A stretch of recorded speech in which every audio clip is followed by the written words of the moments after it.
बच्चों, स्वागत है आपका इस वीडियो में। तो इसमें हम पढ़ेंगे प्रश्न नंबर 9। प्रश्न नंबर 8 तक प्रश्नावली 8.2 है। देखते हैं क्या है।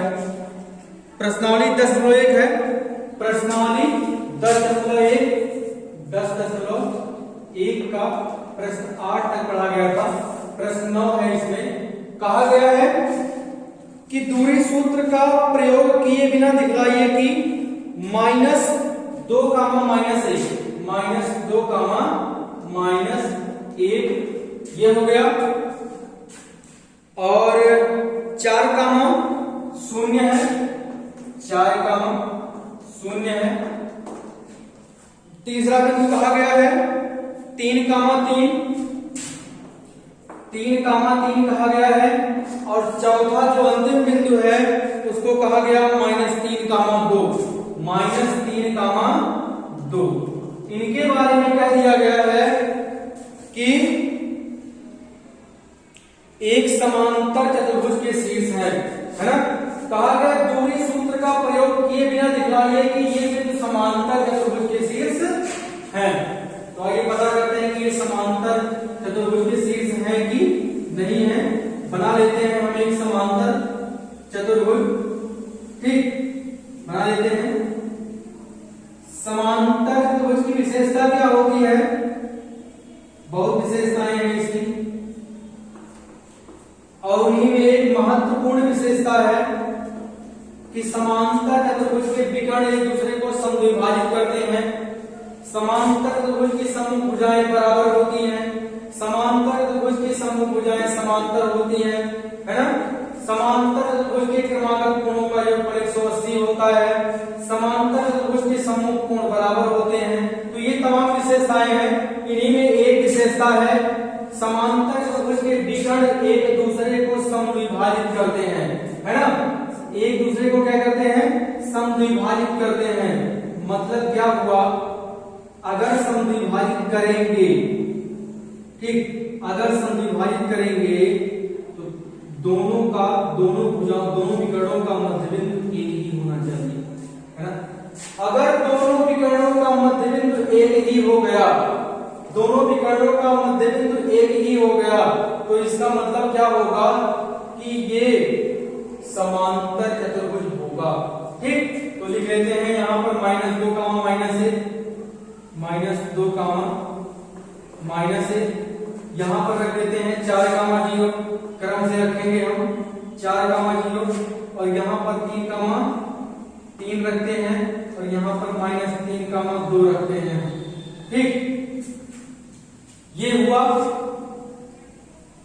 यहां पर देखा जाए,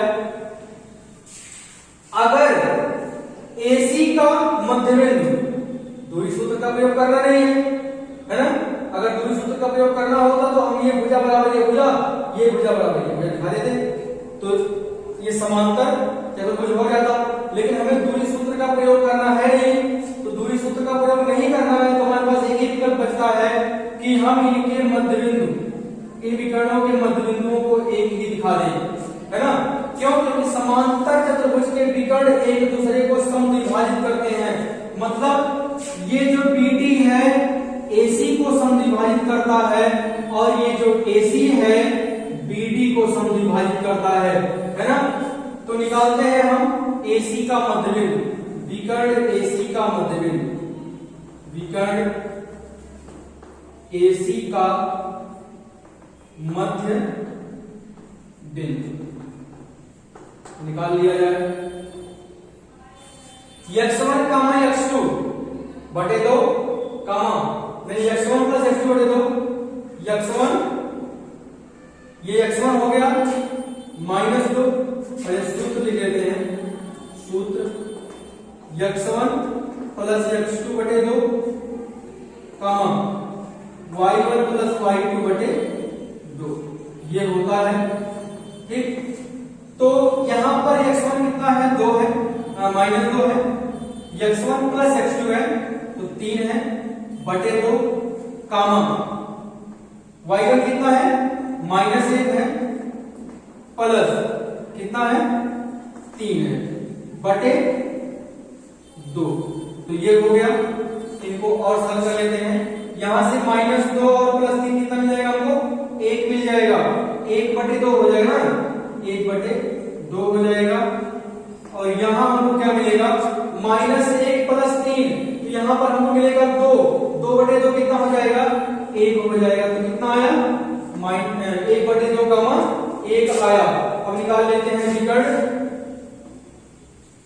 विकर्ण कौन सा? BD का मध्यबिंदु, विकर्ण BD का, विकर्ण BD का मध्य बिंदु, विकर्ण BD का मध्य बिंदु निकाल लेते हैं। तो क्या होगा यहां पर? BD x1 x1 + x2 ना, तो हो जाएगा ये 4, क्या कहते हैं -3 + 4, ये हो गया /2, 2 धन 0/2, ये हो जाएगा -3 + 4/2 प्लस 2 + 0/2। यहां पर कितना हो जाएगा? -3 और धन 4 को जोड़ेंगे हमें कितना आ जाएगा? यहां पर 1 हो जाएगा और /2 नीचे है, ठीक।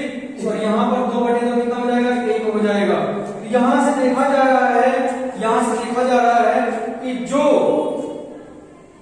मध्य बिंदु AC का है वही मध्य बिंदु BD का है। तो इससे क्या स्पष्ट होता है कि समांतर चतुर्भुज के शीर्ष है ना। लिखते हैं दोनों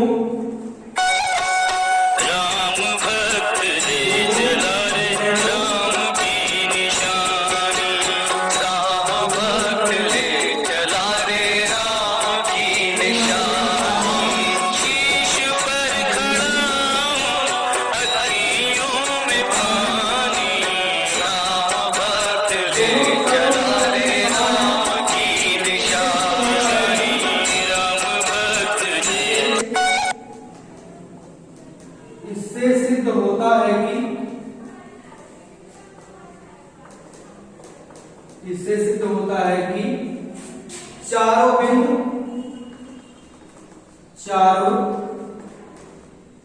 बिंदु समांतर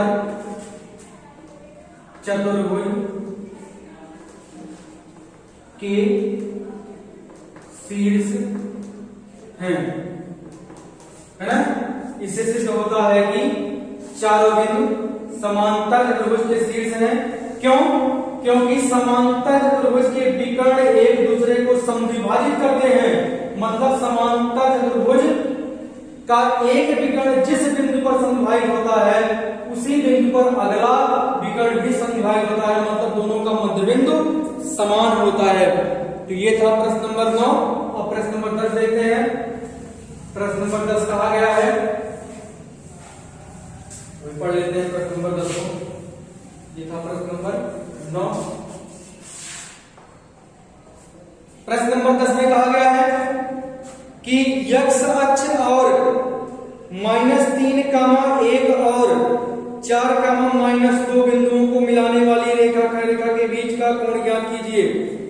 कहा गया है x अक्ष और -3, 3, -1 और 4, -2 बिंदुओं को मिलाने वाली रेखा के बीच का कोण।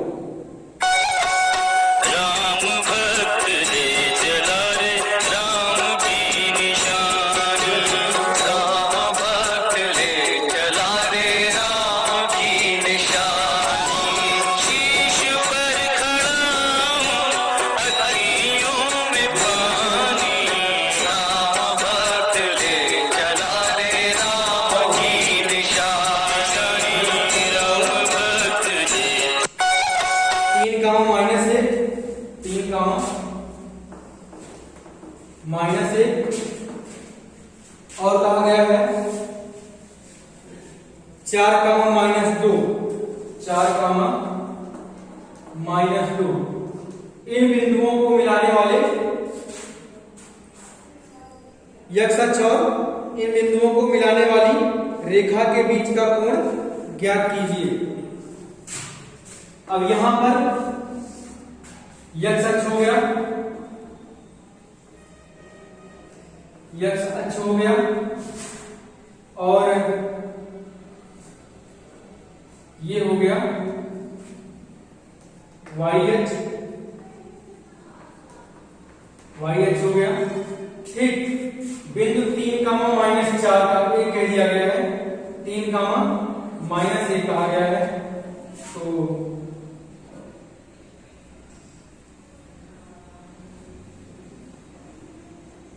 मान लेते हैं 3 का -1 कहां होगा, यहां कहीं होगा 3 का -1, 3 हो गया x पर और y पर -1 और 4 का -2 यहां पर कहीं होगा। तो जो हमको रेखा मिल रही है किस प्रकार से मिल रही है, ऐसे मिल रही है हमको, इस प्रकार से मिल रही है।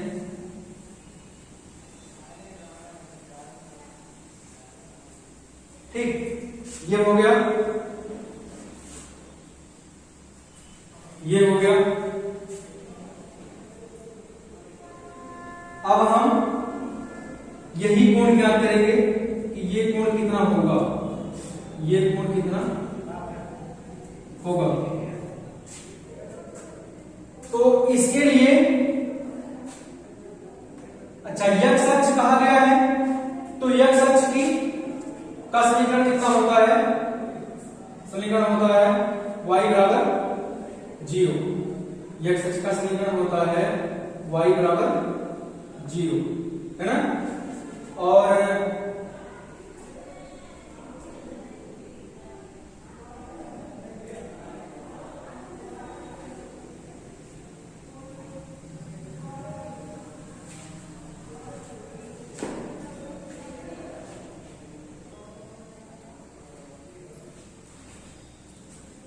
तो इसमें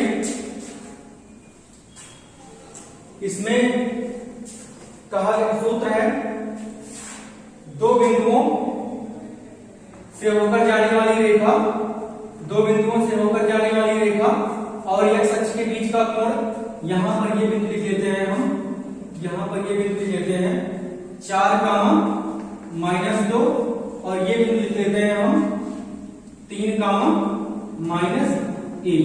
ठीक, हमें ज्ञात करना है ये कोण ज्ञात करना है। ठीक, हमें ये कोण ज्ञात करना है क्योंकि जब भी ज्ञात किया जाता है तो यक्ष अक्ष की धन दिशा के साथ रेखा का कोण ज्ञात किया जाता है, यक्ष अक्ष की धन दिशा के साथ रेखा का कोण ज्ञात किया जाता है। तो ये रेखा है, ये रेखा जा रही है और हमें ये कोण ज्ञात करना है। ठीक, तो ज्ञात कर लेते हैं, सूत्र है दो बिंदुओं से होकर जाने वाली रेखा तथा यक्ष अक्ष के बीच का कोण होता है यम बराबर y2 - y1 बटे x2 - x1। ये क्या होता है y2 - y1 बटे x2 - x1। ये क्या होता है, दो बिंदुओं से होकर जाने वाली रेखा की प्रवणता, दो बिंदुओं से होकर जाने वाली रेखा की प्रवणता होती है। यही यम क्या होता है, यम होता है tan थीटा। तो tan थीटा बराबर हो जाएगा y2 - y1 बटे x2 - x1। यहां पर हम y2 y1 x2 x1 का मान देते हैं। y2 का मान कितना है, इनको मान लेते हैं y2, इनको मानते हैं y1। तो y2 कितना है -2 और -1, ये हो गया बटे x2 कितना है 4 है और x1 कितना है 3 है। तो tan थीटा बराबर हमको मिला है इतना, लिख लेते हैं tan थीटा बराबर यहां कितना हो जाएगा -2 और ये +1 हो जाएगा, यहां पर नीचे 1 हमको मिल जाएगा। तो हमको मिल रहा है tan थीटा बराबर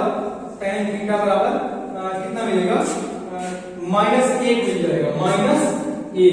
तो हो गया यहां पर tan थीटा बराबर -tan 45 हो जाएगा। कितना हो जाएगा -tan 45। ठीक, क्योंकि tan 45 का मान होता है 1। ठीक, अब tan थीटा बराबर हो जाएगा, tan ऋणात्मक कहां होता है, tan ऋणात्मक होता है दूसरे में, tan ऋणात्मक होता है दूसरे में क्या क्या होता है, 90 प्लस थीटा होता है और 180 माइनस थीटा होता है, 180 प्लस थीटा 180 माइनस थीटा होता है और 90 प्लस थीटा होता है। लेकिन हम 90 प्लस थीटा का प्रयोग नहीं करेंगे, अगर 90 प्लस थीटा का प्रयोग हम कर देते हैं तो हो जाएगा cot थीटा, ठीक। तो tan बदलना भी नहीं चाहिए, तो 180 माइनस थीटा का प्रयोग कर देंगे हम, ये हो जाएगा tan 180 माइनस 45, ठीक। तो हो जाएगा tan थीटा बराबर tan 135 अंश, ठीक। थीटा कितना मिल गया हमको, 135 अंश में मिल गया थीटा, तो यही हो गया आंसर बराबर 135 अंश, है ना। कितना आया, 135 अंश आया, थीटा कितना आया, 135 अंश आया। अब हम लगाएंगे बराबर, प्रश्न नंबर 11 कहा गया है, एक रेखा की ढाल दूसरी रेखा की ढाल की दो गुना है, एक रेखा की ढाल दूसरी रेखा की ढाल का 2 गुना है, यदि दोनों के बीच के कोण की स्पर्शज्या 1/3 है तो रेखाओं की ढाल ज्ञात कीजिए, है ना। तो m1 और m2 की बात कहा है,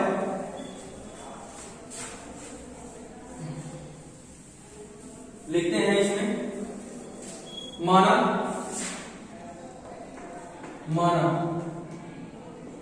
एक रेखा की ढाल m1 तथा दूसरी रेखा की ढाल m2 है, क्या है, m2 है ना।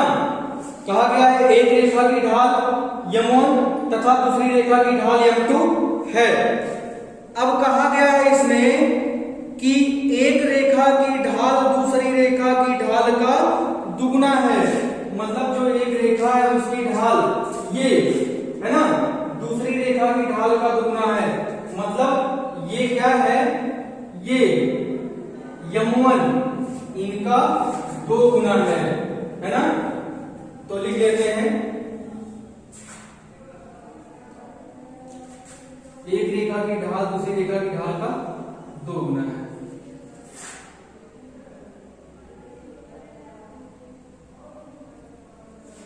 लिखते हैं, माना यदि m1 बराबर m2 बराबर x, है ना, तो m1 बराबर 2x, ठीक।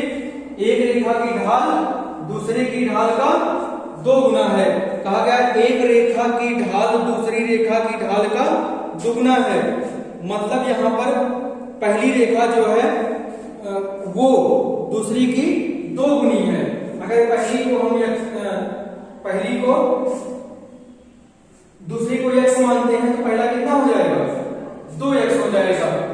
अब यहां पर कहा है tan थीटा बराबर 1/3, है ना।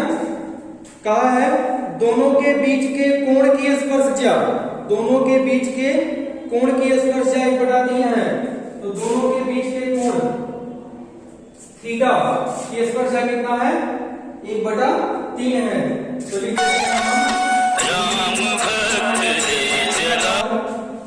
tan थीटा बराबर m2 माइनस m1 बटे 1 प्लस m2 इंटू m1, ये सूत्र लगा देंगे।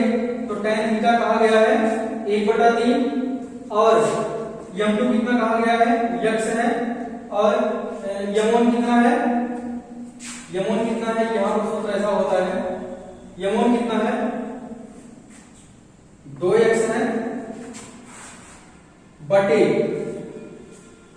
x माइनस 2x बटे यहां पर 1 हो जाएगा, और यहां पर ये प्लस कितना हो जाएगा, m2 2x है, तो m1 x गुणे 2x देते हैं, x गुणे 2x, ये हो जाएगा। ठीक, ये हो गया। अब 1/3 बराबर क्या हो जाएगा यहां पर हो जाएगा माइनस x बटे 1 प्लस 2x स्क्वायर, ऐसा। ठीक, ये हो जाएगा। इसके बाद मान लगा है, ये मान लगा है, तो यहां पर ऋण चिन्ह का कोई मतलब होगा नहीं, क्योंकि मान जो होता है वो चाहे ऋण 3 हो तब भी धनात्मक आता है 3, और चाहे अंदर 3 हो तब भी धनात्मक आता है 3। मान का मतलब हुआ कि इसके अंदर जो भी होगा सब धनात्मक माना जाएगा। तो हम लिख लेते हैं 1/3 बराबर x बटे 1 धन 2x स्क्वायर। ठीक, अब क्या करेंगे, इनका हम गुणा कर देंगे यहां, तो ये हो जाएगा 1 धन 2x स्क्वायर बराबर 3x। ठीक, इतना हो जाएगा। अब ये बन जाएगा 2x स्क्वायर ऋण 3x धन 1 बराबर 0। यहां पर हमको मिल गया एक समीकरण, हमको यहां पर क्या मिल गया, एक समीकरण मिल गया है, द्विघात समीकरण। तो इसको हल कर दिया जाए, कितना होगा, 2x स्क्वायर ऋण 2x ऋण x धन 1 बराबर 0। यहां पर हो जाएगा 2x कॉमन कर देंगे हम, x बचेगा, x माइनस 1 हो जाएगा, माइनस 1 कॉमन कर देंगे, x माइनस 1 हो जाएगा बराबर 0। तो ये हो जाएगा 2x माइनस 1 और ये हो जाएगा x माइनस 1। तो हमको मिल रहा है यहां से 2x माइनस 1 बराबर 0, तो x बराबर मिल रहा है हमको 1/2। यदि, और यहां पर लिखते हैं यदि x माइनस 1 बराबर 0, तो हमको x बराबर कितना मिल रहा है, x बराबर 1 मिल रहा है। ठीक, अच्छा, x का मान 1 मिल गया, लिखते हैं अब m1 बराबर 2x कहा गया है और m2 कहा गया है x। तो m1 कितना हो जाएगा, तो m1 कितना हो जाएगा, लिखेंगे यहां पर यदि